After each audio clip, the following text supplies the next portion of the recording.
బైబిల్లో నుంచి కొన్ని అంశాలు మనం చదువుకుందాం.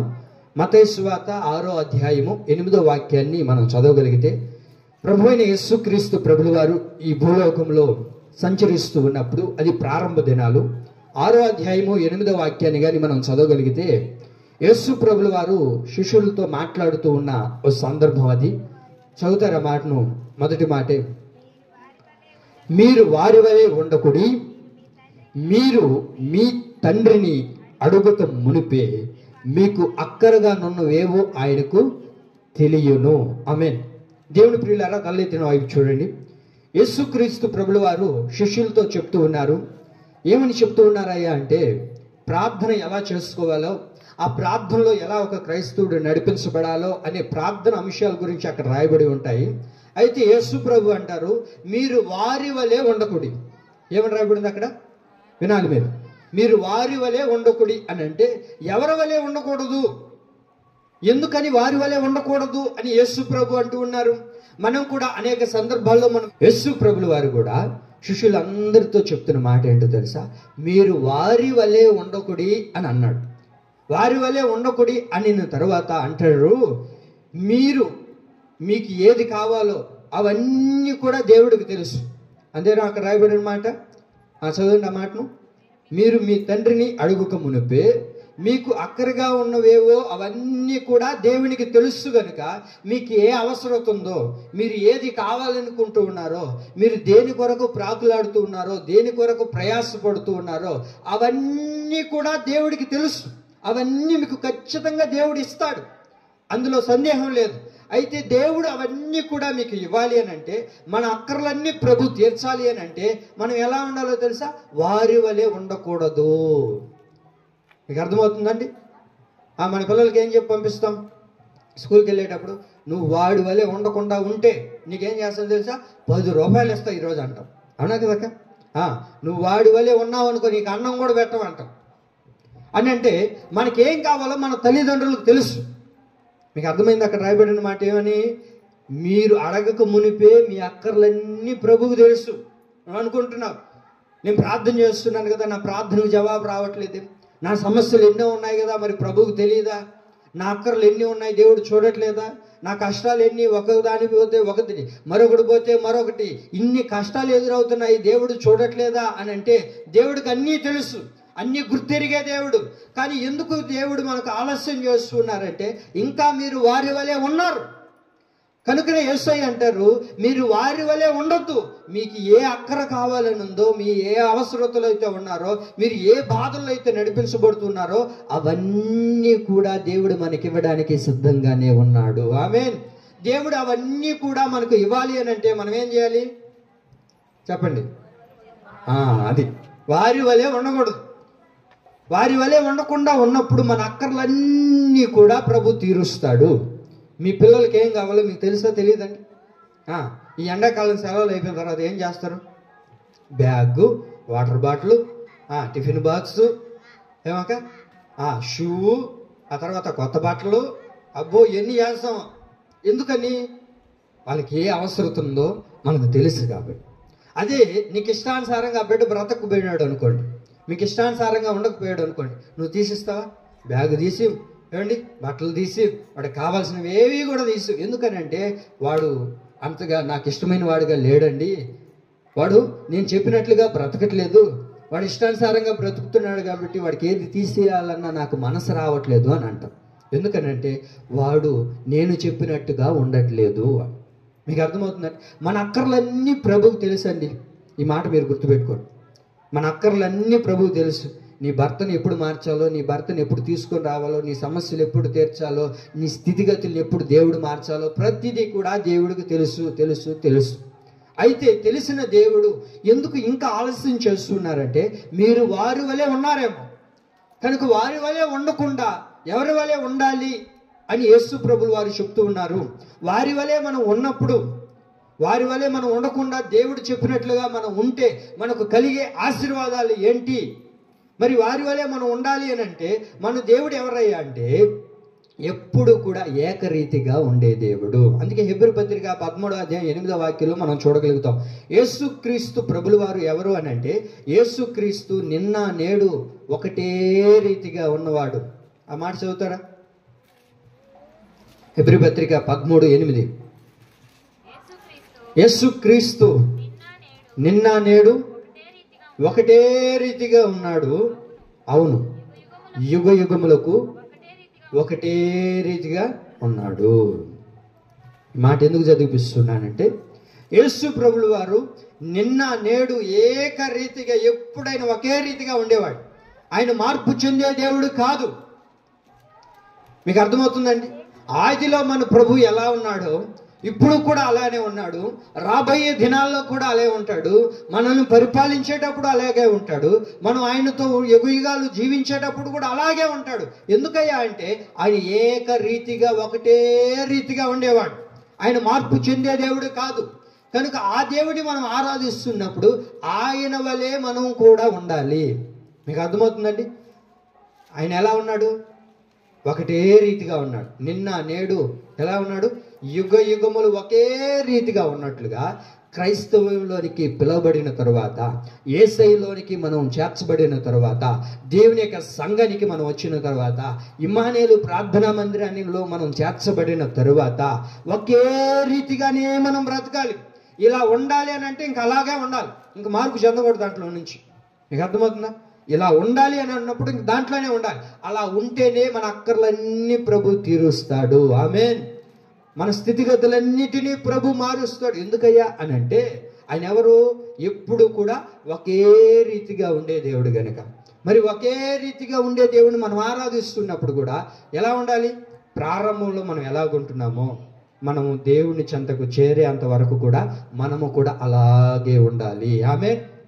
మనం అలా ఉన్నప్పుడు మనం అడిగాం కదా, ఇంతకేమని రాయబడింది అక్కడ? మీరు అడగక మునిపే మీ అక్కర్లన్నీ కూడా ప్రభుకు తెలుసు. మరి తెలిసిన దేవుడు మనల్ని విడిచిపెడతాడా? మన అక్కర్లు తీర్చకుండా మానేస్తాడా అని అంటే అలా అనరాదు. ఎందుకనంటే మనం తిమోతికి రాసిన 2వ పత్రిక 2వ అధ్యాయం 13వ వాక్యంలో మనం చదవగలిగితే ఆయన నమ్మదగిన వాడిగా ఉన్నాడంట. ఎలా ఉన్నాడంట ఆయన? చదవండి అక్క మాటను.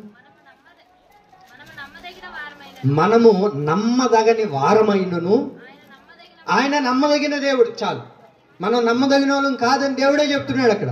మీరు నమ్మదగిన వాళ్ళు కాదు. కానీ నేనెవడో తెలుసా? నేనెవరినో తెలుసా? నమ్మదగిన దేవుణ్ణి. మీ అక్కర్లు ఏమై ఉన్నాయో, మీ పరిస్థితులు ఏమై ఉన్నాయో, నీ కన్నీటి ఏమై ఉందో వాటన్నిటికీ నేను జవాబునిచ్చి వాటన్నిటినీ కూడా నీ స్థితిగతుల్ని మార్చి నీ జీవితంలో ఆశీర్వాదకరంగా నేను మారుస్తాను. అలా దేవుడు మార్చాలి అని అంటే మనం ఎలా ఉండాలి? ఎలా ఉన్నప్పుడు దేవుడు మనల్ని ఆశీర్వదిస్తాడు? మనకు మాట ఇచ్చిన దేవుడు ఎవరు? మీ అక్కర్లన్నీ తీరుస్తానన్న దేవుడు ఎవరో తెలుసా? మానవుడు కాదు. మనం ఆరాధిస్తున్న దేవుడు నమ్మదగిన దేవుడు. ఆమేన్. మనకు మాట ఇచ్చిన దేవుడు ఎవరు? చెప్పండి చెప్పండి. మనకు మాట ఇచ్చిన దేవుడు ఎవరు? నమ్మదగిన దేవుడు. అక్కడ అంటారు పైనలో, మనం నమ్మదగిన వారు కాదు. కానీ దేవుడు ఎవరయ్యా అంటే నమ్మదగిన వాడు. ఎందుకు నమ్మదగిన వాడు అంటే నీ అక్కర్లు ఏమై ఉన్నాయో, నీ పరిస్థితి ఏమై ఉన్నదో, నీకు ఏ అవసరత కావాలో అవన్నీ ఖచ్చితంగా ప్రభు తీరుస్తాడు. ప్రభు తీరుస్తాడు. ప్రభు నువ్వు ఆయన ఎదుట నిలబడి, ప్రభువా నువ్వు నమ్మదగిన దేవుడు కదా, నువ్వు ఇలా ఉంటే నా స్థితిగతులను తీరుస్తానన్నావు, నా అక్కర్లు తీరుస్తానన్నావు, నా పరిస్థితుల్ని మారుస్తానన్నావు కదా ప్రభువా అని దేవుడిని అడగగలుగుతావు. నువ్వు అలా ఉండకుండా నీకు ఇష్టం వచ్చినట్లుగా నువ్వు బ్రతికి నువ్వు దేవుడి దగ్గర నిలబడి ప్రార్థన చేసుకునేటప్పుడు కానీ, లేకపోతే ఒక క్రైస్తవు అయిన వ్యక్తి దగ్గర, ఒక ఆత్మీయుడి దగ్గర నువ్వు నిలబడి దేవుడు ఎందుకు నా స్థితిని ఇలా మార్చేశాడు, ఎందుకు నా బ్రతికిని ఇలా చేశాడు అని మనం అడగడానికి లేదు. ఎందుకనంటే నువ్వు అలా ఉండుంటే ఏమండి, మనం అలా బ్రతికి మనం అలా జీవించి మనము అలాగున బ్రతికి కొనసాగించబడుతూ ఉన్నప్పుడు దేవుడిని అడగగలుగుతాం, ఎందుకు ప్రభువా నువ్వు నా జీవితంలో ఇలా చేయలేదు అని. మనం అలా ఉండలేదు కనుకనే దేవుడు ఏ కార్యాన్ని మన జీవితంలో చెయ్యట్లేదు. మరి ఇంతకీ ఎలా ఉండాలి? ఎలా ఉంటే ప్రభు మన అక్కర్లు తీరుస్తాడు? నమ్మదగిన దేవుడు మన స్థితిని మార్చాలన్నా, మన అక్కర్లు ప్రభు తీర్చాలన్నా, మన స్థితిగతుల్లో ఉన్న ప్రతి పరిస్థితుల్ని మార్చి అవన్నీ అద్భుతకరంగా నమ్మదగిన దేవుడు చెయ్యాలి అని అంటే మనం ఇంతకీ ఎలా ఉండాలి? ఎలా ఉండాలి క్రైస్తవుడు అనేవాడు? ఇంతకీ ఎలా ఉండాలి? ఒక క్రైస్తవుడు అనేవాడు ఎలా ఉండాలని బైబిల్ చెప్తుంది అని అంటే, ఆదికాండం 7వ అధ్యాయము 1వ వాక్యం చదవండి. దేవుడు ఏం చెప్తున్నాడు, ఒక క్రైస్తవుడు ఎలా ఉండాలి అని అంటే అక్కడ రాయబడి ఉంటుంది. అందరు తీర్మా 7వ అధ్యాయం 1వ వాక్యం చదవండి. యెహోవా ఈ తరము వారిలో, యెహోవా చెప్తూ ఉన్నాడు ఇక్కడ, ఈ తరము వారిలో నీవే నా ఎదుట నీతిమంతుడివై యుండుట చూచితిని. చాలండి.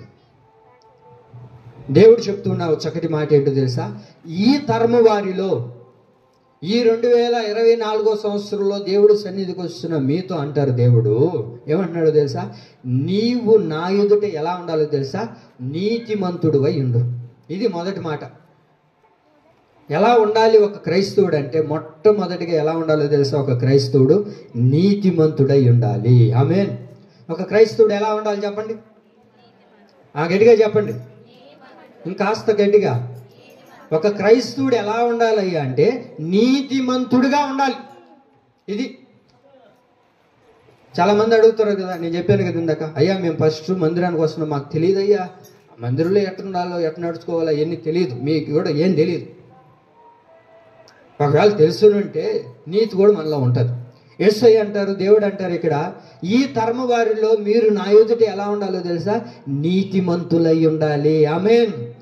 ప్రభువా మేము ఎలా బ్రతకాలి, మేము ఎలా జీవించాలి, మేము ఎలా ఉంటే మా అక్కర్లు తీరుస్తావు, నమ్మదగిన దేవుడిగా మీరు మా ఎదుట ఉండాలి అని అంటే, మీరు మా అక్కర్లు తీర్చాలంటే మేము నీ దగ్గర ఎలా బ్రతకాలి ప్రభు అని యేసయ్యని అడగడిగితే దేవుడు అంటారు, మీరు నా ఎదుట ఎలా ఉండాలో తెలుసా, నీతిమంతులై ఉండండి అని రాయబడింది.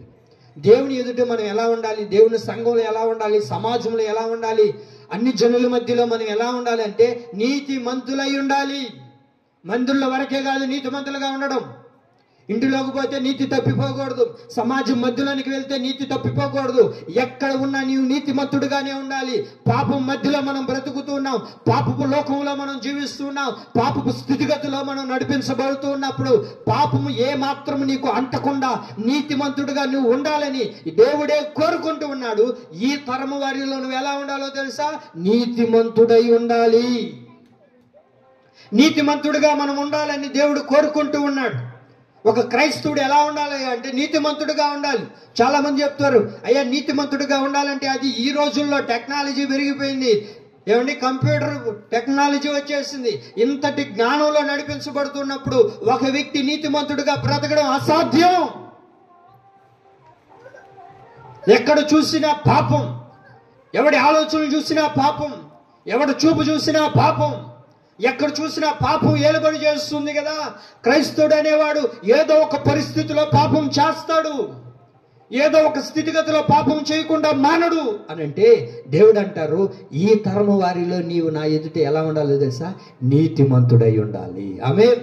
మరి ఎంతమంది గుంపుగా మనం దేవుడు సన్నిధికి వస్తున్నాం కదా, ఎంతమంది ఎదుట, దేవుని ఎదుట మనం నీతిమంతులుగా కనబడగలుగుతున్నామా, నీతిమంతులుగా మనం నడిపించబడగలుగుతూ ఉన్నామా?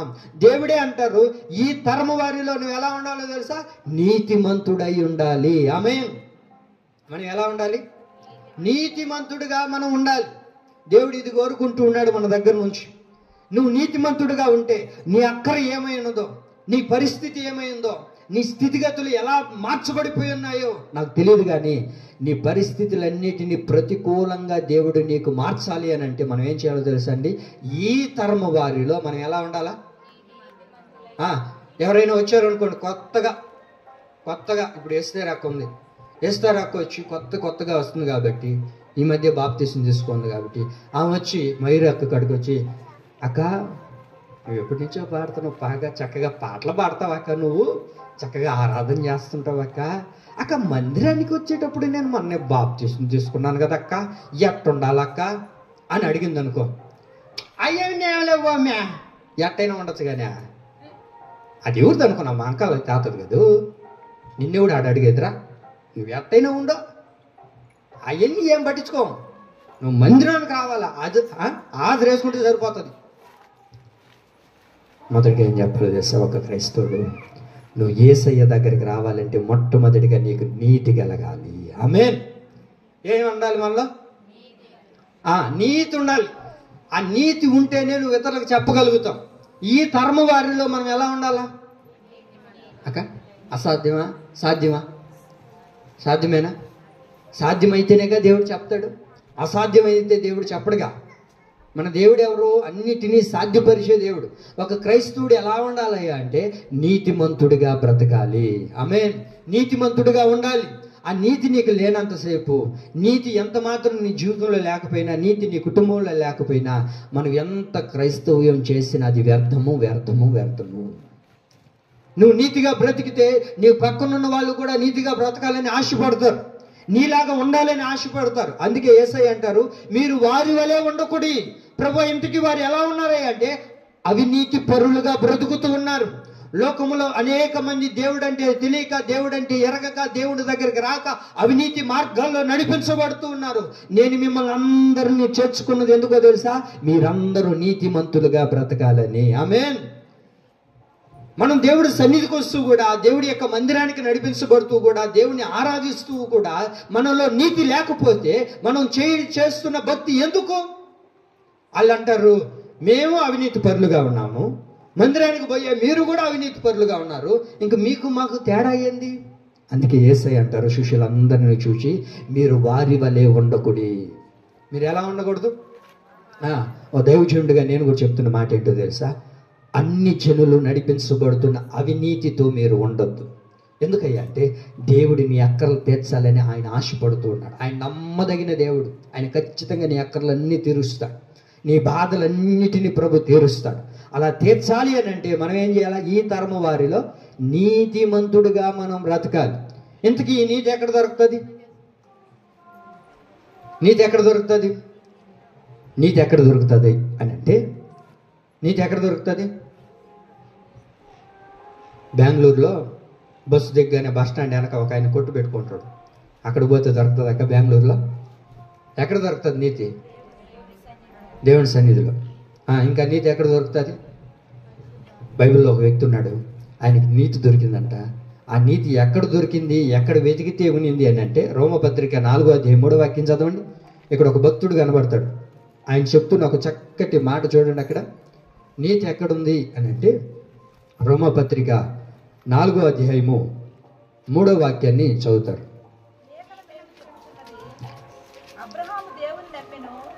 అమ్మా కొంచెం బిగ్గరగా. అబ్రహాము దేవుణ్ణి నమ్మెను, అది అతనికి నీతిగా ఎంచబడెను. ఆమేన్. అబ్రహాము దేవుణ్ణి నమ్మాడు. అబ్రహాము దేవుణ్ణి నమ్మడం ద్వారా ఏమైంది అని అంటే అది నీతిగా ఎంచబడింది. అబ్రహాము దేవుణ్ణి నమ్మడం ద్వారా అబ్రహాముకి ఏం కలిగిందయ్యా అంటే అది నీతిగా ఎంచబడింది. నీతి కలిగిన దేవుణ్ణి ఆయన ఆరాధిస్తూ ఉన్నాడు. అబ్రహాము, నువ్వు ఎలా నీతిమంతుడిగా మార్చబడ్డావయ్యా అని అబ్రహామును అడగగలిగితే, అబ్రహాం అంటారు, అయ్యా అనేక దగ్గరకు నేను వెళ్ళాను, అనేక దగ్గరలు నేను తిరిగాను, ఎన్నెన్నో చేశాను, కానీ చివరికి దేవుడి దగ్గరికి వచ్చానయ్యా. ఆ దేవుణ్ణి చూసినప్పుడు అది నాకు ఎలా కనబడిందో తెలుసా? నీతిగా నాకు కనబడింది. ఒకసారి సభలు కొడదామా? మన దేవుడు ఎవరో తెలుసా అండి? నీతిమంతుడైన దేవుడు. ఆమేన్. అందుకే యేసు ప్రభు అంటారు కదా, ఈ భూ ప్రపంచానికి ఒక సవాల్ విసురుతాడు. ఏమని అంటారు? నాలో పాపమున్నదని మీలో ఎవరైనా చెప్పగలుగుతారా? రుజువు చేయగలుగుతారా? ఎందుకు అని అంటే ఆయన నీతిమంతుడు, నీతికి నిదర్శనమైన దేవుడు. ఆ దేవుడే చెప్తూ ఉన్నాడు, నేను నీతిమంతుడిగా ఉన్నాను గనుక, నీతి నాలో ఉంది గనుక మీరు నన్ను పూజిస్తూ ఉన్నారు కాబట్టి మీరు కూడా ఎలా ఉండాలో తెలుసా? నీతిమంతులై ఉండాలి. ఆమేన్. మనం నీతిమంతులై ఉండాలి. ఎందుకయ్యా అంటే మనం ఆరాధిస్తున్న దేవుడు, మనం పూజిస్తున్న దేవుడు నీతిమంతుడు. మనం పూజిస్తున్న దేవుడు అవినీతి పరులు కాదు. కనుక దేవుడు చెప్తున్న చక్కటి మాట, మీ అక్కర్లన్నీ నేను తీరుస్తాను, మీ సమస్యలన్నింటినీ నేను తొలగిస్తాను. ఎందుకో తెలుసా? మాట ఇచ్చిన వాడు నమ్మదగిన దేవుడు. కాబట్టి ఆ మాట నీ జీవితంలో నెరవేర్చబడాలి అంటే మొట్టమొదటిగా నువ్వు ఎలా ఉండాలో తెలుసా? నీతిమంతుడిగా ఉండాలి. ఆమేన్. మనం ఎలా ఉండాలి? నీతిమంతుడిగా ఉండాలి. అబ్రహాము, ఏమైంది నీ జీవితంలో అని అంటే, అయ్యా నేను ఒకప్పుడు అవినీతి పరుణ్ణయ్యా, ఒకప్పుడు నీతిమంతుడిగా లేను, నన్ను చూసిన వాళ్ళందరూ కూడా అవినీతి పరుడని, నీతి నాలో లేదని, పాపం నాలో ఏలుబడి చేస్తుందని అందరూ నన్ను ఏలెత్తి చూపిస్తున్నారు. సమాజంలో నేను ఒక పాపిగా ఎంచబడుతున్నాను. అయితే ఎప్పుడైతే సృష్టికర్త అయిన దేవుని దగ్గరకు వచ్చి మోకరించి ఆయన వైపు చూశానో, ఇది నాకు ఎలా కనబడిందో తెలుసా? నీతిగా కనబడింది. ఆమేన్. ఎలా కనబడింది అబ్రహామయ్య గారికి? ఎలా కనబడిందమ్మా? నీతిగా ఎంచబడింది. మరి దేవుణ్ణి నమ్ముకున్న నీవు, దేవుణ్ణి పూజిస్తున్న నీవు ఎలా ఉండాలో తెలుసా? ఆయన నీతిమంతుడు గనుక, ఆ నీతి నువ్వు ఎన్నుకున్నావు గనుక ఆ నీతి పరులుగా మనం మార్చబడాలి. ఆమేన్. ఈ నీతి మనలోనికి రావాలి. ఈ నీతిమంతులుగా మనం పిలువబడాలి. బైబిల్లో ఎవరు మొట్టమొదటి నీతిపరుడు ఎవరో చెప్పండి. బైబిల్లో మొదటి నీతిమంతుడు ఎవరో చెప్పండి. నీళ్ళు తాగే రాబడన్నా చెప్పండి.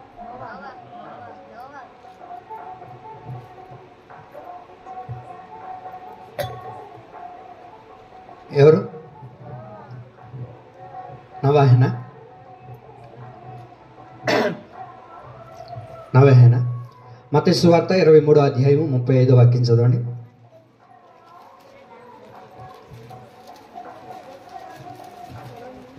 మత్తయి సువార్త 23:35 చదవండి మా. ఎందుకు నవ్వుతున్నారు? చదవండి. నవాహే కనబడ్డాడు అక్కడ. ఒకసారి గట్టిగా చదవక. మత్తయి సువార్త 23:35. చాలు. ఎవరు అక్కడ ఉన్నారు? ఇప్పుడు చెప్పండి. బైబిల్లో మొట్టమొదటి నీతిపరుడు ఎవరు? ఈ మాట గుర్తుపెట్టుకోండి, సరేనా? మొదటి నీతిపరుడు ఎవరయ్యా అంటే హేబేలు. ఎందుకు అని అంటే ఆదాము హవ్వలకు పుట్టిన పిల్లలు ఎవరు? కయ్యేను, హేబేలు. వాళ్ళేగా మొదటి బిడ్డలు. వాళ్ళేగా. వాళ్ళు ఎవరు? మన పెదనాన్నలు. అర్థమైందా? వాళ్ళలో ఇద్దరు ఎవరున్నారు అక్కడ అంటే కయ్యేను, హేబేలు. వాళ్ళిద్దరిలో మొదటి నీతిపరుడు ఎవరయ్యా అంటే బైబిల్లో ఎవరు? హేబేలు. హేబేలు మొదటి నీతిపరుడు. ఆ రోజుల్లో అంతగా తెలిసేది కాదు, అంటే వాక్యం కూడా తెలియదు, దేవుడే వారితో వచ్చి మాట్లాడుతూ ఉండేవాళ్ళు. మరి అలాంటి పరిస్థితుల్లో హేబేలుకు దేవుడు ఎలా కనబడ్డాడే అంటే ఎలా ఉందంట? నీతిగా బ్రతికాడంటండి. ఆమేన్. అర్థమవుతుందండి? నీతిగా బ్రతికాడంట. అయితే మన దేవుడు మన దగ్గర నుంచి కోరుకుంటుంది ఏంటో తెలుసా? మన దగ్గర నుంచి కోరుకుంటుందే తెలుసా? ఏం కోరుకుంటున్నాడు దేవుడు? నీతిని కోరుకుంటున్నాడు. నువ్వు ఎలా ఉండాలని దేవుడు ఆశపడుతున్నాడో తెలుసా? వారి వలె నీ ఉండక నీతిపరులై ఉండండి. నీతిగా నువ్వు బ్రతుకు, నీతిమంతుడిగా నువ్వు జీవించు. ఈ తరము వారిలో మనుషులందరి ఎదుట మనం ఎలా ఉండాలో తెలుసా? నీతిపరులుగా మనం బ్రతకాలి, నీతిమంతులుగా మనం జీవించాలి. ఈ మాట ఎవరి గురించి అక్కడ చెప్తూ ఉన్నారు అని అంటే నోవాహు గురించి చెప్తూ ఉన్నారు. ఈ తరము వారిలో నువ్వు ఎలా ఉన్నావో తెలుసా? నీతిమంతుడిగా బ్రతుకుతూ ఉన్నావు, నీతిమంతుడిగా నీవు నాకు కనబడుతూ ఉన్నావు అని అంటే ఆ రోజుల్లో ఎలా ఉంది పరిస్థితి అని అంటే, ఆ రోజుల్లో అంటే నోవాహు దినాల్లో ఎలా పరిస్థితి ఉంది అని అంటే, ఈ 2024 సంవత్సరంలో పరిస్థితులు ఎలా ఉన్నాయో ఆ దినాల్లో కూడా అలాగే ఉంది. పాపం విస్తరించబడిపోయింది. ఈ రోజుల్లో పాపం ఎక్కడ చూసినా పాపం ఉందా లేదా? ఉందా లేదండి? అలాగే ఆ రోజుల్లో కూడా పాపం అంత విస్తరించబడిపోయింది. చెల్లెవరో తల్లెవరో ఏమీ తెలియక వాయా వరస లేక తాగుతూ తందనాలు ఆడుతూ వాళ్ళకి ఇష్టం వచ్చినట్లుగా బ్రతుకుతూ ఉన్నారు. అంతగా పాపం నింపబడిపోయింది అక్కడ. అలాగే ఈ తరంలో కూడా ఈ దినాల్లో కూడా ఎలా ఉంది అని అంటే పాపం విస్తరించబడిపోయింది. మన వాళ్ళు చెప్తూ ఉంటారు కదా, ఏం పాస్టర్ గారు మరి నీతిగా అంటే అంత కష్టం కదా అని అంటే, అంతమందిలో కూడా నోవాహు ఎలా కనబడ్డాడంట? దేవునికి నీతిమంతుడుగా ఉన్నాడంట. మరి ఈ తరము వారిలో ఈ ఇమ్మానుయేలు ప్రార్థన మందిరంలో నిన్ను చూసినప్పుడు యేసయ్య, నిన్ను చూసినప్పుడు దేవుడు, నిన్ను పలకరించినప్పుడు దేవుడు, నిన్ను చూసినప్పుడు దేవుడు ఏం చెప్పాలో తెలుసా? నీవు నా ఎదుట ఎలా ఉన్నావో తెలుసా? నీతిమంతురాలుగా ఉన్నావు. ఆమేన్.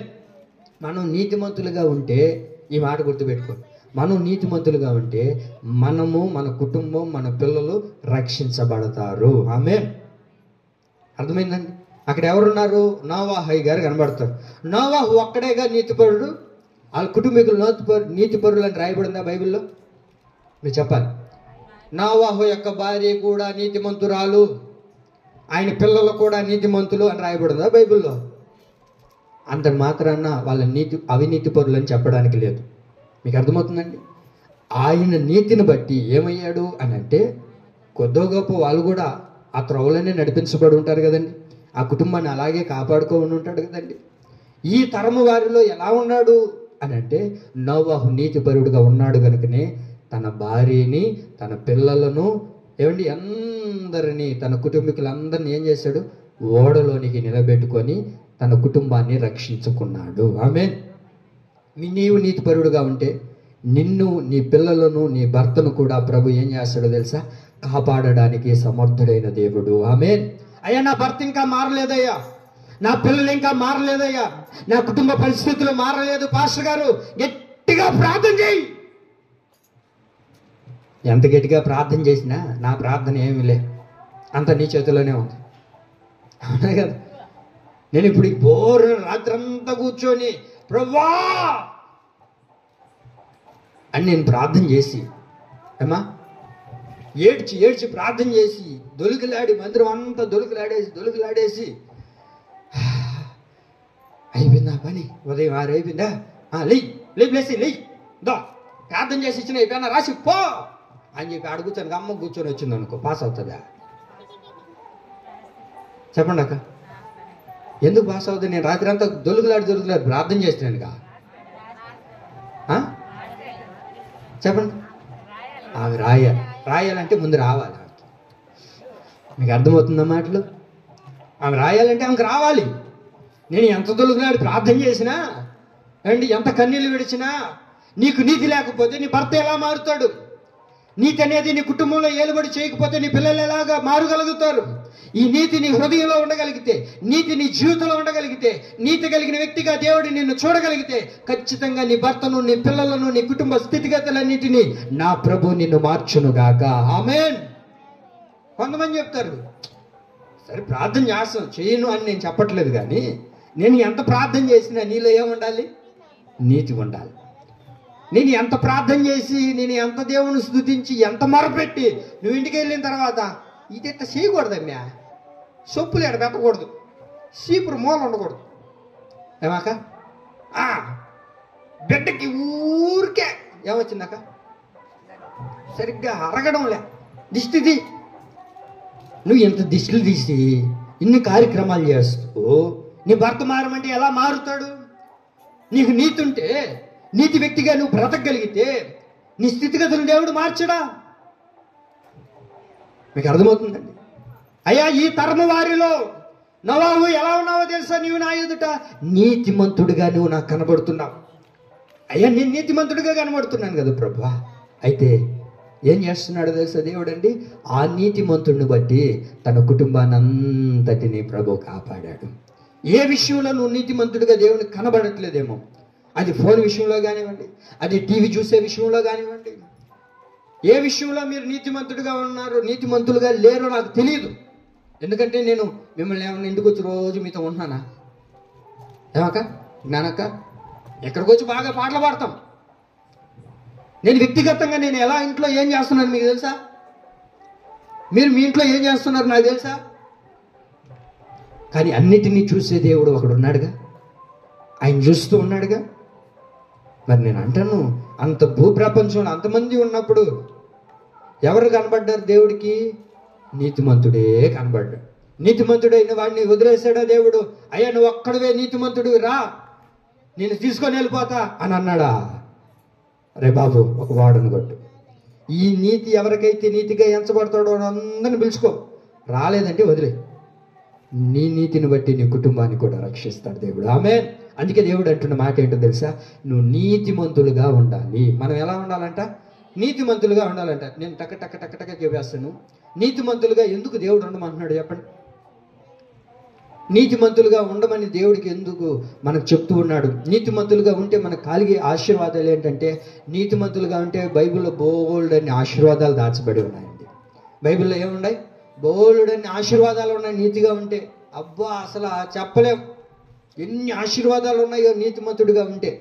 ఒక్క నీతిమంతుడిగా నువ్వు బ్రతకగలిగితే బైబిల్లో ఎన్నో ఆశీర్వాదాలు దాచబడి ఉన్నాయండి. అన్ని ఆశీర్వాదాలు నేను ఇప్పుడు చెప్పలేను, కానీ ఒక 2-3 మాటలుగా నేను మీకు ఊరికే క్లుప్తంగా చెప్తాను. అది ఆదికాండం 18వ అధ్యాయం 23వ వాక్యం. నీతిమంతులుగా ఉండమని దేవుడు ఎందుకు చెప్తూ ఉన్నాడు అని అంటే, ఒకరు మాత్రం త్వరగా చదవండి. ఆదికాండం 18:23. అప్పుడు అబ్రహాము ఆ దేవుని దగ్గరికి సమీపించి దేవుడితో ఒక మాట అంటూ ఉన్నాడు, దుష్టులతో కూడా నీతిమంతులను నాశనము చేయుదువా అంటాడు. అబ్రహాంతో దేవుడు చెప్తున్నాడు, అయ్యా ఈ భూప్రపంచం అంతా పాపంతో నింపబడిపోయింది, అందరిని చంపేస్తాను అబ్రహాము, ఎట్లా చేద్దాం, ఏం చేద్దాం, ఆ గ్రామాన్ని ఆ ప్రాంతాన్ని ఏం చేద్దాము అని అంటే అబ్రహాం అడుగుతాడు, అయ్యా అలా చేయొద్దు ప్రభువా, నీతిమంతుల్ని అవినీతి పరులతో కలిపేసి చంపేస్తావా, నాశనం చేయడం నీకు ఇష్టమా అని అంటే, అరే నీతిమంతులు ఎవరున్నారో నాకు కనబడకుండా ఉంటారా, నాకు కనబడకుండా ఉంటారు. అయ్యా ఒక్కడున్నా అక్కడ మీరు బాగుంటారు చదవండి. అబ్రహాం అనేక పలుమార్లు దేవుడి దగ్గరికి వెళ్ళయ్యా 50 మంది ఉన్నా, 10 మంది ఉన్నా, 20 మంది ఉన్నా అట్లా అడుగుతూ ఉంటాడు అనమాట దేవుడిని. నా దేవుని ప్రియులారా చూడండి, నీతిమంతుడిని దేవుడు నాశనం చేయడండి. చాలా మంది అనుకుంటూ ఉంటారు, నేను దేవుడి దగ్గర ఎంత నీతిగా బ్రతుకుతున్నాను, ఇంత నీతిగా బ్రతుకుతున్నా, దేవుడు నన్ను ఎందుకు ఇలా హింసలు పెడుతున్నాడు, ఎందుకు దేవుడు నన్ను శ్రమలు పెడుతున్నాడు, ఇంక నేను చచ్చిపోతానేమో, ఇలాంటి రోగం నాకు ఎందుకు వచ్చింది, ఇలాంటి పరిస్థితి ఎందుకు నాకు వచ్చింది అని అంటూ ఉంటారు. దేవుని ప్రియులారా మీరు వినండి, నీవు నీతిమంతురాలుగా నువ్వు బ్రతకగలిగితే దేవుడు నిన్ను నాశనమే చెయ్యడు. ఆమేన్. దేవుడు మనల్ని నాశనానికి అప్పగించడు, అపాయానికి దేవుడు నిన్ను అప్పగించడు, అనేకమైన ఇబ్బంది కొలిమిలోనికి దేవుడు నిన్ను అప్పగించడు. కారణం ఏంటో తెలుసా అండి, నీవు నీతిమంతుడిగా దేవుడికి కనబడాలి. దేవుడికి నీతిమంతుడిగా మనం కనబడితే ఏ నాశనము కూడా నీ మీదకు రాదు. ఏ నాశనం కూడా మన మీదకు రాకుండా ఉండాలి అని అంటే మనం ఏం చేయాలో తెలుసా, నీతిమంతులుగా ఉండాలి. నీతిమంతులుగా ఎందుకు ఉండమంటున్నాడో తెలుసా, నాశనము నీ మీదకు రాకుండా, అపాయం నీ మీదకు రాకుండా దేవుడు మనల్ని కాపాడాలనే దేవుడు మన నీతిమంతులుగా ఉండమంటున్నాడు. 34వ కీర్తన 17వ వాక్యం.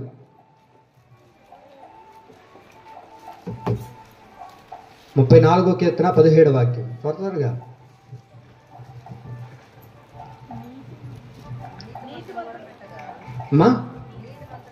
నీతిమంతుడు మొరపెట్టగా దేవుడు ఆలకించకుండా వెళ్తాడు. ఆ మాట అర్థమైందా మీకు? నీతిమంతుడు మొరపెట్టగా దేవుడు ఆలకించకుండా వెళ్ళిపోతాడని రాయబడి ఉందా? చెప్పాలి. ఎవరు ఆలకిస్తారు? దేవుడు ఆలకిస్తాడు. దేవుడు మన ప్రార్థన ఆలకించాలంటే, మన మొర ఆలకించాలంటే మనం ఏమై ఉండాలా? అది నీ ప్రార్థన దేవుడు ఆలకించాలి అని అంటే, నీ ప్రార్థనకు దేవుడి జవాబు ఇవ్వాలి అని అంటే నీతిమంతుడిగా మనం దేవుడికి కనబడాలి. అందుకే దేవుడు అంటూ ఉన్నాడు, ఈ తరము వారిలో నువ్వు నీతిమంతుడిగా ఉండు. అయ్యా నీతిమంతుడిగా ఉంటే నాకు కలిగేది ఏంటి ప్రభు అంటే, దేవుడు అంటారు, నీవు నీతిమంతుడిగా ఉంటే నీవు మొరపెట్టుట నేను వింటాను, నీ ప్రార్థన నేను వింటాను, నీ కన్నీరు నేను చూస్తాను, నీ శ్రమ నేను వింటాను, నువ్వు ఏది మొరపెడుతున్నావో, నువ్వు ఏది నాతో మాట్లాడుతున్నావో అవన్నీ కూడా నేను వింటాను. దేవుడు వినాలి అని అంటే మనలో నీతి ఉండాలి. నీతి నీలో లేనంత కాలం నువ్వు ఎంత మొరపెట్టినా, నువ్వు ఎంత ప్రార్థన చేసినా, నువ్వు ఎంత పరిచర్య చేసినా, నువ్వు ఎంత కానుక దేవుడికి ఇచ్చినా, ఏమగా నువ్వు ఎన్ని సాపులు కొనిచ్చి దేవుడికి ఇచ్చినా, నువ్వు ఆదివారం భోజనాలు పెట్టించినా ఏం నానక ఇస్తాడా దేవుడు ఆశీర్వాదం? నీ ప్రార్థన వింటాడాక? నేను ఆదివారం ప్రభు భోజనాలు పెట్టిస్తున్నాను కదయ్యా, అది కూడా చికెన్ కూడా వేస్తున్నాను ప్రభు, గుడ్డు కూడా పెడుతున్నాను ప్రభు, ఏమ్మా చెప్పాక నా ప్రార్థన ఎందుకు ఎన్నవు నాయన? మా మందులో ఒకరైనా అన్నం పెడుతున్నారా? నేనే కదా. దేవుడు అంటారు, నువ్వు అన్నం నాకు అవసరంలే, నీ అన్నం నీ మీద వేసుకుని చావుగురా. నీ అన్నం ఎవడికి కావాలరా? దేవుడు కోరుకుంటుంది ఏంటో తెలుసా అండి? ఏం కోరుకుంటున్నాడు? మన నీతిని దేవుడు కోరుకుంటున్నాడు. నువ్వు నీతిమంతుడిగా ఉంటే వెంటనే దేవుడు నీ దగ్గరకు వచ్చి ఏం చేస్తాడు తెలుసా? నీ మొర వింటాడు, నీ ప్రార్థన దేవుడు వింటాడు. నీ ప్రార్థన దేవుడు వినట్లేదని అంటే, నా ప్రార్థన దేవుడు వినట్లేదండి, నా ప్రార్థనకు దేవుడు జవాబు ఇవ్వట్లేదండి, దేవుడు నన్ను మర్చిపోయాడనండి. దేవుడు నిన్ను మర్చిపోవడానికి అసమర్థుడైన దేవుడు కాదైనా, దేవుడు నిన్ను మర్చిపోతున్నాడు, నీ ప్రార్థన వినట్లేదంటే నీతి నీలో లేదు. నీతి నీలో ఉంటే ఖచ్చితంగా దేవుడు నీ దగ్గరకు వచ్చి నమ్మదగిన దేవుడు నీ మొరను వింటాడు. ఆమేన్. దేవుడు మన మొర వినాలి అని అంటే, మన ప్రార్థన అంగీకరించాలి అంటే, మన ప్రార్థనకు జవాబు ఇవ్వాలి అని అంటే మనం నీతిమంతులుగా ఉండాలి. నువ్వు నీతి లేకుండా ఉదయాన్నే 4 గంటలకు ప్రార్థన చేయి, ఎండో అది మన భ్రమ. మనకు నిద్ర రాక ప్రార్థన చేసుకోవాలంతే. ఏమక నువ్వు 3 గంటలకు ప్రార్థన చేయి మధ్యాహ్నం, నువ్వు సాయంత్రం కుటుంబంతో కలిసి ప్రార్థన చేయి, ఉపవాసం ఉండి ప్రార్థన చేయి, 40 రోజులు ఉపవాసం ఉండి ప్రార్థన చేయి, చికెన్ తినకుండా ఉపవాసం ఉండి ప్రార్థన చేయి, సొప్పులు వేసుకోకుండా ప్రార్థన చేయి. నువ్వు ఏ ప్రార్థన చేసినా, నువ్వు ఎంత పరిచర్య చేసినా ఒకే ఒక మాట, నీ ప్రార్థన దేవుడు వినాలంటే నీతి ఉండాలి. నువ్వు నీతిని పెట్టుకొని, ఏమండి, నీతిని హృదయంలో ఉండి నీతి మంతురాలుగా నువ్వు జీవించగలిగితే ఖచ్చితంగా దేవుడు నీ ప్రార్థన వింటాడు. ఎందుకయ్యా అంటే ఆయన నీతిమంతుడు. నీతిమంతుడైన దేవుడు ఏం చేస్తున్నాడయ్యా అంటే మన నీతిని కోరుకుంటూ ఉన్నాడు. ఆమేన్. నువ్వు నీతిగా ఉంటే నీ ప్రార్థన దేవుడు ఖచ్చితంగా వింటాడండి. నువ్వు అవినీతి పరురాలుగా మనం బ్రతుకుతూ అవినీతితో జీవిస్తూ చేయకూడనివన్నీ చేస్తూ, ప్రభువా నా ప్రార్థనయ్యా, నా ప్రార్థన నువ్వు ఎందుకు వినట్లేదు ప్రభువా అని దేవుడిని అడగడానికి మనకు హక్కు లేదండి. అందుకే దేవుడు అంటారుగా, నువ్వు వారి వలె ఉండొద్దు. వారు ఎలా ఉన్నారయ్యా అంటే అవినీతి పరులుగా ఉన్నారు. నువ్వు నీతి పరులుగా ఉండి నీ ప్రార్థన నేను వింటాను. ప్రభువా నా ప్రార్థన ఎందుకు వినలేదు ప్రభు అంటే నువ్వు వాడి వలె ఉన్నావు. నేను ఎందుకు చెప్పానుగా, అనేక ఎగ్జాంపుల్ చెప్పాను. వాడి వలె ఉండొద్దు నేను చెప్పానుగా. నేను చెప్పానా లేదా? హనీలాగా ఉండొద్దు అని చెప్పినలా నీక. అందుకనే నీకు ఈరోజు అన్నం పెట్టను. ఒకవేళ గ్లోరీ నీకు ఇష్టంగా బ్రతికితే ఏం చేస్తావాక? 4 రూపాయలు ఎక్స్ట్రా ఇస్తావు. మీకు అర్థమైందా? మీకు అర్థమవుతుందన్న మాటలు. దేవుడు నీ ప్రార్థన వినాలి అని అంటే మనలో ఏం ఉండాలి? నీతి ఉండాలి. సామెతల గ్రంథం 10వ అధ్యాయం 3వ వాక్యం చూడండి. సామెతల గ్రంథం 10వ అధ్యాయము 3. యెహోవా దేవుడు నీతిమంతుడిని ఏం చేయడు? ఆకలి కొననీయుడు. నువ్వు నీతిమంతుడిగా బ్రతికితే దేవుడు నిన్ను ఆకలితో పెట్టడండి. ఈ మాట గుర్తుపెట్టుకోండి. కొంతమంది చూడండి ఎంత సంపాదిస్తూ ఉన్నా, ఒక పక్క భార్య సంపాదిస్తున్నా, ఒక పక్క భర్త సంపాదిస్తున్నా, మరొక పక్క బిడ్డలు సంపాదిస్తూ ఉన్నా, మరొక పక్క వడ్డీలు వస్తూ ఉన్నా, మరొక పక్క వ్యాపారం వస్తూ ఉన్నా, మరి ఇంత డబ్బులు వస్తున్నా కూడా ఏమక సరిగ్గా అన్నం కూడా తినలేరు. తింటారా? తినలేరు. కానీ నీతిమంతుడిగా నువ్వు బ్రతకగలిగితే ఆకలి గణనీయకుండా దేవుడు నిన్ను కాపాడుతాడు. ఆమేన్. ఆకలి దప్పులు లేకుండా దేవుడు నీ కుటుంబాన్ని కాపాడాలంటే, నీ కుటుంబానికి సర్వ సమృద్ధిని ప్రభు కలగ చేయాలి అని అంటే అండి, అది శారీరకమైన ఆత్మీయ ఆహారమైన ఏ ఆహారమైనా దేవుడు నీకు ఇవ్వాలి అని అంటే మనలో ఏముండాలా? నీతి అనేది ఉండాలి. ఈ నీతి లేకపోతే ఏమండి ఆకలి దప్పులతోనే బ్రతుకుతాం. ఆకలి దప్పులతోనే మనం జీవిస్తూ ఉంటాం. నీతి నీలో ఉన్నంత కాలం, నీతి నీ హృదయంలో ఉన్నంత కాలం, నీతి నీ కుటుంబంలో ఉన్నంత కాలం ఏమవుతుందో తెలుసా? నీ కుడ్డీలో ఉన్న నూనె తక్కువ కాదు, నీ పిండి తక్కువ కానివ్వకుండా దేవుడు అభివృద్ధి పరుస్తాడు. ఆమేన్. కారణం ఏంటో తెలుసా అండి? నువ్వు నీతిమంతుడిగా దేవుడికి కనబడాలి. మనకు తెలుసు బాగా, మనం అనేక మాటలు విన్నాం. దైవజనుడు చూడండి, ఆయన నీతిని బట్టి అందరు ఆకలి దప్పులతో ఉన్నా సరే ఏం చేశాడు దేవుడు? కెరేతు వాగు దగ్గర ఆయన పోషించలేదండి. ఎందుకు ప్రభు అతను పోషిస్తున్నావు? అందరు ఆకలి దప్పులతో చచ్చిపోతుంటే వాళ్ళందరూ పెట్టకూడదా అని అంటే వాళ్ళందరూ దేవుడికి నీతిమంతులుగా కనబడలేదు. వాళ్ళందరూ అవినీతి పరులుగా కనబడ్డాడు. వీడు ఒక్కడు మాత్రమే నాకు నీతిమంతుడుగా కనబడ్డాడు. ఇతను మాత్రమే నీతిమంతుడుగా నా ఎదుట నిలబడ్డాడు. కనుక ఇతనికి ఆకలి అనే మాట తెలియకుండా నేనేం చేస్తానో తెలుసా అండి? ఏం చేస్తాడో తెలుసా? దేవుడు అతన్ని పోషిస్తాడు. నా దేవుని ప్రియులారా, దేవుడు నిన్ను, నీ పిల్లలను, నీ కుటుంబంలో కూడా అలా పోషించాలి అని అంటే మనలో ఏముండాలో తెలుసా?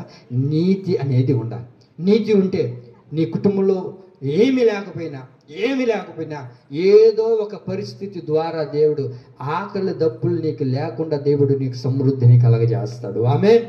నీతిమంతుడిగా ఉంటే ఎన్ని ఆశీర్వాదాలు ఉన్నాయో తెలుసండి, చాలా. అలాగే అదే అధ్యాయంలో 28:1 వాక్యం చదవండి. సామెతలు 28:1.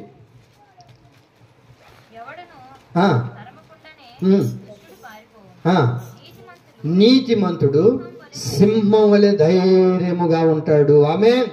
ఎందుకు దేవుడు నీతిమంతులుగా ఉండమంటున్నాడు? వారి వలె మీరు ఉండొద్దు, అవినీతి పరులుగా మీరు ఉండొద్దు. మీరు నీతిమంతులుగా బ్రతకండి అని దేవుడు ఎందుకు చెప్తూ ఉన్నాడయ్యా అంటే, నీతిమంతుడు ఎలా ఉంటాడో తెలుసా? సింహము వలె ధైర్యముగా ఉంటాడు. నువ్వు ధైర్యంగా ఉండట్లేదు అని అంటే నీలో నీతి లేదు. నువ్వు నీతితో బ్రతుకుతున్నంత కాలము, నీతితో జీవిస్తున్నంత కాలము నువ్వు ధైర్యంగా బ్రతుకుతావు. ఏమ్మా, మీకు అర్థమవుతుందా నా మాటలు? మీకు అర్థమవుతుందా? ధైర్యంగా మనం బ్రతకాలంటే మనలో ఏముండాలి? నీతి ఉండాలి. నీతి లేనంత కాలము మనలో ధైర్యం ఉంటుందా? ఉండదు. ఎందుకని అంటే మనలో నీతి లేదు. పాపం చేసేవాడు అధైర్యపడుతూ ఉంటాడు. ఆ పాపం ఏదో ఒక రోజున పట్టిస్తుంది. ఆ పాపం ఏదో ఒక రోజున పరిపక్వమై అది మరణానికి దారి తీస్తుంది. నా దేవుని ప్రియులారా, అందుకనే దేవుడు అంటారు, మీలో పాపం ఉండకుండా మీలో నీతిగా ఉండాలని దేవుడు కోరుకుంటున్నాడు. నీతిమంతుడు ఎలా ఉంటాడయ్యా అంటే ధైర్యంగా బ్రతుకుతాడు. ఆమేన్. మరణం వస్తుందా? రాని. శ్రమలు వస్తాయా? రాని. ఎన్ని శోధనలు నా జీవితంలో కలిగినా, ఎన్ని బాధలు నా జీవితంలో కలిగినా, ఇప్పటికిప్పుడు మరణం వచ్చినా నాకు సంతోషం. ఎందుకో తెలుసా? నీతిమంతుడు ఏం చేస్తాడంట? ధైర్యంగా బ్రతుకుతాడు. ఆమేన్. నీతిమంతుడు ఎలా ఉంటాడు? ధైర్యంగా బ్రతుకుతాడు. ఏ ఇబ్బందులు వచ్చినా సరే, ఏ పరిస్థితులు కలిగినా సరే, మరణమే ఎదురొచ్చినా, అపాయమే ఎదురొచ్చినా వాడు ఎలా ఉంటాడు తెలుసా? ధైర్యముగా ఉంటాడట. మనలో నీతి ఉంటే ఖచ్చితంగా నువ్వు ధైర్యంగా బ్రతుకుతావండి. బ్రతుకుతారా లేదా? చెప్పండి మా. ధైర్యంగా ఉండాలి. ఎవరు ధైర్యంగా ఉంటారు? చెప్పండి. నీతిమంతుడు ధైర్యంగా ఉంటారు. ధైర్యంగా ఉంటారా? నీతి ఉందా అక్క? నీతి ఉంటే ధైర్యంగా ఉంటాం. నీతి ఉంటే ధైర్యంగా ఉంటాం. నీతి ఉంటే ధైర్యంగా ఉంటాం. దేవుడికి మహిమ కలిగిన పరిస్థితి ఎన్ని మన జీవితంలో కలిగినా, ఎన్ని ఇబ్బందులు కలిగినా, ఎన్ని అవరోధాలు మన జీవితంలో కలిగినా, ఇది వచ్చిందే, లేకపోతే నా పరిస్థితి ఇలాగ అయిపోయింది. అందరూ కొన్ని కుటుంబాలు చూస్తే ఇంత చక్కగా ఉన్నారే, కొంతమంది భార్యాభర్తలు వెళ్తుంటే, అబ్బా ఆ భార్యాభర్తలు, ఆ పిల్లలు బైక్ మీద ఎంత చక్కగా ఉంది, నేను ఎప్పుడు అట్లా అధైర్యపడిపోరు. నీతిమంతుడైతే, నీతిమంతుడు ధైర్యంగా ఉంటాడు. ఎందుకో తెలుసా? ఏదో ఒక రోజున నా కుటుంబాన్ని అలా దేవుడు చేస్తాడు. ఆమేన్. ఆధారపడిపోయి కృంగిపోయి వాళ్ళని వీళ్ళని చూసుకుంటా, వాళ్ళ కుటుంబం అలాగుంది, వీళ్ళ కుటుంబం ఎట్లా ఉంది, నా బతుకు ఎప్పుడు ఎట్లా మారేది, నన్ను ఎప్పుడు మా ఆయన బైక్ మీద ఎక్కించుకొని నా పిల్లకాయలు ఎక్కించుకొని ఒక దగ్గరికి పోయేది. ఆధారపడిపోవద్దు. నీతిమంతుడు ఎలా ఉంటాడు తెలుసా? ధైర్యంగా బ్రతుకుతాడు. నీతిమంతుడు ధైర్యంగానే బ్రతుకుతాడు. ఆధారపడిపోవాల్సిన అవసరం లేదు. ఎందుకో తెలుసా? నీతిమంతుడు ధైర్యంగా ఉంటాడని దేవుడు చెప్తున్నాడు. అందుకని దేవుడు మనల్ని ఏం చేయాలంటున్నాడు? మీరు నీతిమంతులుగా ఉండండి, నీతిమంతులుగా ఉండండి అని అంటాడు. ఆ తర్వాత చివరిగా ఒక్క మాట చెప్పి నేను ముగిస్తాను. 5వ కీర్తన 12వ వాక్యం చూడండి. నీతిమంతులుగా ఉంటే ఏం కలుగుతుందంటే, నేను చెప్పానుగా, నీతిమంతులుగా ఉంటే బోల్డ్ అనే ఆశీర్వాదాలు చాలా దాచబడి ఉన్నాయి. యెహోవా నీతిమంతులను ఆశీర్వదించును. ఆమేన్. చెప్పండి. నీతిమంతులు దేవుడు ఏం చేస్తున్నాడు? అక్కడ ఆశీర్వదిస్తాడు. దించో దించో దించో దించో దించో. యాడ దించేది? ఆయన దించాలని ఆశపడుతున్నాడు. ఏమగా? ఆయన దించాలని ఆశపడుతున్నాడు. ఆయన దించాలంటే నువ్వు ఏం చేయాలి? అది నీతి లేనంత కాలం దేవుడు మనల్ని ఆశీర్వదించడు. నీతి నీలో ఉందా? నీతి నీ కుటుంబంలో ఏలుబడి చేస్తుందా? నీతి నీ హృదయంలో ఉందా? ఖచ్చితంగా నా దేవుడు నిన్ను ఆశీర్వదిస్తాడు. ఆమేన్. దేవుడు నిన్ను ఆశీర్వాదకరంగా ప్రజల ఎదుట మార్చాలి అని అన్నా. అందరి ఎదుట దేవుడు నిన్ను దీవెనకరంగా చేయాలి అని అన్నా. ప్రజలందరి ఎదుట నిన్ను ఆశీర్వాదకరంగా, నువ్వు దీవెనకరంగా చూచేటట్లుగా దేవుడు చేయాలి అని అంటే మనలో ఏముండాలి? నీతి ఉండాలి. నీతి ఉండాలి. అదే నేను చెప్పానుగా, నీతి చాలా మనకు ప్రాముఖ్యమైందండి. నీతి కలిగి ఉంటే దేవుడు నిశ్చయముగా నిన్ను ఆశీర్వదించడం ప్రారంభిస్తాడు. నువ్వు గమ్ము కూర్చొని ఉన్న ఆశీర్వాదం వెంట పరిగెత్తా వస్తుంది. నువ్వు ఊరకనే కూర్చొని ఉన్న నీతి నీలో ఉంటే ఆశీర్వాదం నీ వెంట వచ్చేటట్లుగా దేవుడు చేస్తాడు. నువ్వు వద్దు ఆశీర్వాదం పోన్నా కూడా, నాకు ఆశీర్వాదం దూరంగా ఉండన్నా కూడా అది నీ దగ్గరికే వస్తుంది. ఎందుకో తెలుసా? నీతి నీలో ఉంటే దానికి అనుకూలమైంది ఏంటి? ఆశీర్వాదం. ఏమక ఎన్ని దినాలేదు పాస్టర్, ఒక్కరోజన్నా దేవుడు ఆశీర్వదించడా? ఆయన చెయ్యి ఎప్పుడు పెడతాడో ఎప్పుడు ఆశీర్వదిస్తాడని ఎదురు చూస్తూ ఉండ. ఆయన ఒక్కసారి నిన్ను ఆశీర్వదిస్తే అద్భుతమైనగా దేవుడు నిన్ను మారుస్తాడు. ఆయన ఆశీర్వదించాలి అని అంటే మనలో ఏముండాలా? ఏముండాలి? నీతి ఉండాలి. నీతి ఉంటే నువ్వు అడగకపోయినా సరే, ఏమండి, నువ్వు అడగకపోయినా దేవుడు ఏం చేస్తాడు తెలుసా? నిన్ను ఆశీర్వదించడం ప్రారంభిస్తాడు. ఆమేన్. దేవుడు ఏం చెప్తున్నాడు తెలుసండి? నీ అక్కర్లన్నీ తీర్చబడాలంటే నువ్వేం చేయాలి? వారి వలె ఉండక నేను చెప్పినట్లుగా నువ్వు ఉండాలి. ఎలా ఉండాలి ప్రభువా అని అంటే దేవుడు అంటారు, నువ్వు నీతిమంతుడిగా ఉండాలి. ఎలా ఉండాలి మనం? నీతిమంతులుగా ఉంటే నీ అక్కర్లన్నీ తీర్చి దేవుడు నిన్ను ఆశీర్వాదానికి సూచనగా నా ప్రభు నిన్ను మార్చునుగాక. ఆమేన్. అర్థమైందండి? ఇప్పుడు చెప్పండి, ఒక క్రైస్తవుడు ఎలా ఉండాలి? నీతిమంతుడిగా ఉండాలి. ఈ మాట గుర్తుపెట్టుకోండి. ఎవరైనా నూతనంగా దేవుణ్ణి నమ్ముకోవాలి, దేవుని దగ్గరికి రావాలి, అక్కడికి వచ్చినప్పుడు ఎలా ఉండాలి ఏంటి అవన్నీ మాకు తెలియదు కదా అన్నప్పుడు, నాకేది లేదు బో, పాస్టర్ అడుగు బో అని చెప్పగా దండం పెడతా. ఏం చెప్పాలి? మీరు నీతిమంతుడిగా ఉండాలని దేవుడు మొట్టమొదటిగా మన ఎదుట కోరుకుంటూ ఉన్నాడు. వారి వలె ఉండక, అవినీతి పరుల వలె ఉండక మీరు నీతిమంతులుగా ఉండండి. దేవుడు నిశ్చయముగా నిన్ను ఆశీర్వదించి నీకు ధైర్యాన్ని కలగజేసి ప్రభు నీ ప్రార్థన ఆలకించునుగాక. ఆమేన్. ఈ మాటలు మన వినికిడిలో ప్రభు స్థిరపరచునుగాక. మోకరించండి, ప్రార్థన చేసుకుందాం.